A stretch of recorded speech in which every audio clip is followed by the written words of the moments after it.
एक राजा का अहंकार।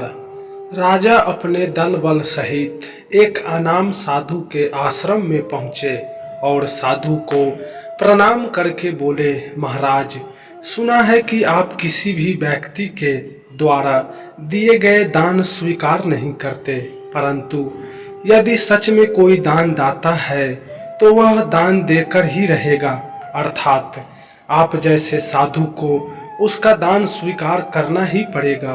और मुझे विश्वास है कि आज इस पृथ्वी पर कोई भी अन्य राजा मुझ जैसा दानी, प्रजा हितैषी, न्यायी तथा शासन प्रबंधन नहीं है। राजा की बात सुनकर वह साधु समझ गया कि राजा को अपने आप पर बहुत अहंकार हो गया है, इसीलिए मुस्कुराते हुए बिना कुछ बोले ही उन्होंने अपने दाहिने हाथ की हथेली राजा के सामने फैला दी।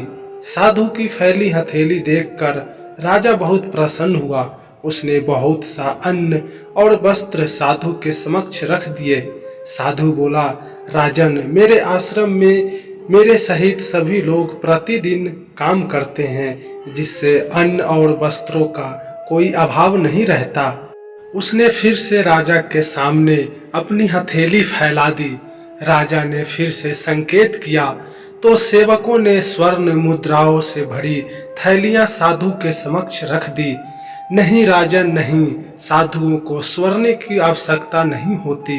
साधु तो स्वयं स्वर्ण होता है, वह जितना तपता है उतना चमकता है। और फिर से राजा के समक्ष हथेली फैला दी। राजा ने अपने आप को अपमानित सा अनुभव करते हुए कुछ रूखे स्वर में कहा, महाराज, आप चाहे तो मैं अपना राज्य दान में दे सकता हूँ, मांगो जो मांगना हो। साधु ने कहा, राज्य आपका नहीं है, प्रजा का है। राजन, वैसे भी मुझे राज्य लेकर क्या करना। हाँ, यदि आप देना ही चाहे तो अपने अहंकार का दान मुझे दीजिए, क्योंकि कोई भी अहंकारी शासक अपने प्रजा का भला नहीं कर सकता। इसीलिए राजन, अपनी श्रेष्ठता एवं दानशीलता के अहंकार को त्यागिए, लोगों में घुल मिलकर उनका दुख दर्द जानिए। राजन ने अपना मस्तक साधु के चरणों में झुका दिया और सच्चे मन से प्रजा की सेवा करने लगा। आशा करता हूँ कि कहानी आपको पसंद आई होगी। इस कहानी पर आपकी क्या राय है, हमें कमेंट जरूर करें।